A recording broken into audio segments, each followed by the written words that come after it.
प्राणियों की किस्मत जुदा जुदा। तो ऐसे मानो, और एक बात जरूर ध्यान रखना, जब प्राणी के सब सहारे छूट जाते हैं, आदमी के जब अपने भी रूठ जाते हैं, तो अंत में आदमी को आत्महत्या के अलावा कुछ नहीं दिखाई देता। देख लिया बड़ी रानी ने मेरा दुनिया में कोई नहीं है और दुख से भरी जिंदगी जी नहीं जा रही, तो एक दिन रात के अंधेरे में मरने के लिए जंगल की तरफ चली। पहुंचेगी भयानक जंगल में, अकस्मात देवर्षि नारद आकर के खड़ी हो गए और कहने लगी, कौन है तुम, कहां भागती जा रही हो? अरे पता नहीं, बड़ा भयानक जंगल है, जीवधारी भयानक है, कोई शेर तो में उठा ले जाएगा, कोई सर तो में डस लेगा, आगे काय को जा रही हो, पीछे लौट जा। तो बड़ी रानी खड़ी होगी, जवाब दिया, महाराज मैं तो मरने आई। तो नारद बोले, मरने आई है बेटी, पागल है? जो पत्ता एक बार डाली से छूट करके जमीन पे गिर जाता है, वो पत्ता कभी दोबारा डाली में नहीं जुड़ता। बेटी, इंसान क्रोध में आकर के अपनी आत्महत्या तो कर लेता है, लेकिन उसकी आत्मा को कभी शांति नहीं मिलती। क्यों मरने आई? सोने से शरीर को काय को आग में झोंक रही, क्यों मर रही हो? तो उत्तर दिया, महाराज मेरे कोई लड़का नहीं हुआ इसलिए। नारद हंसने लगे, हाँ लड़का नहीं हुआ इसलिए मर जाएगी, तो क्या लड़का हो जाएगा, घर लौट जा। बोली, नहीं जाऊंगी महाराज। तो नारद बोले, बेटी बच्चे के दुख में मरने आई है? हाँ।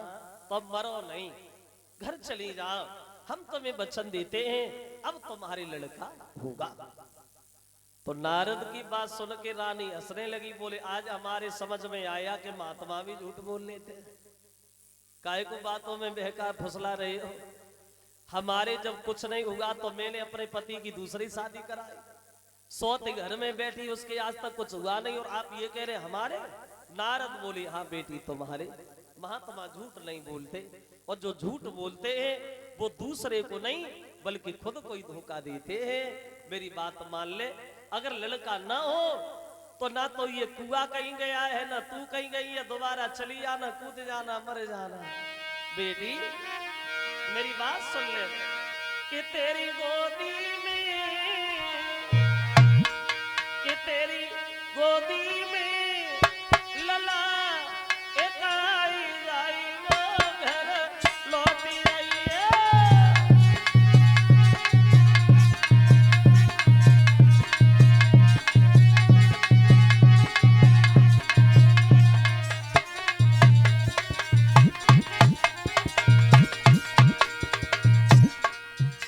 लड़का होगा और बोले, अरे माता बिटिया बाप हमारी,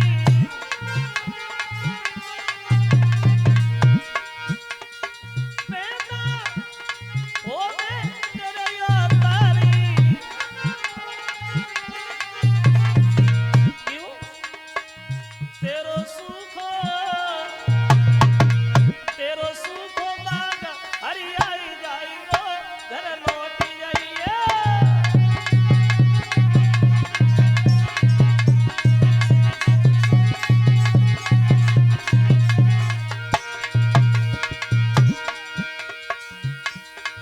अरे बेटी ऊंच नीच पहचाना,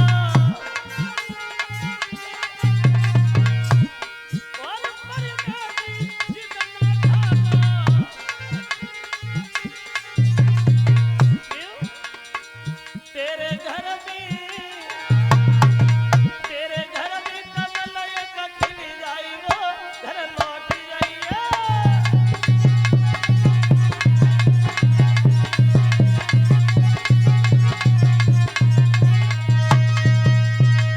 लड़का होगा, और ऐसा लड़का होगा जब तक ये सूरज चांद रहेगा, लोग तेरे बच्चे का नाम लेंगे। बेटी घर वापस चली जा। चली आई,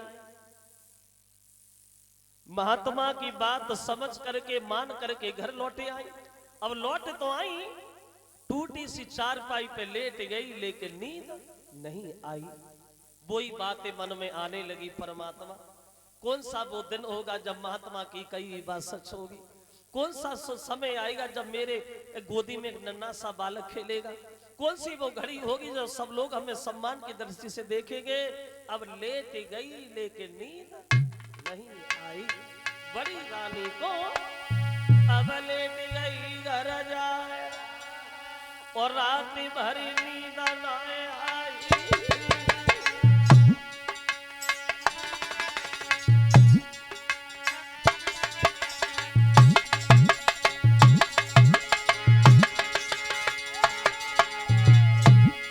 बड़ी रानी अब लेट गई घर जाए, रात भरी नींद न आई और सन्यासी की बात रही बुद्धि में दोहराई रे घड़ी वो की सजना रे। जब पुत्र तन से खाली गोदी मेरी भर जावेगी रे, ओए कवलला हमारो और नई बातन में आंगन में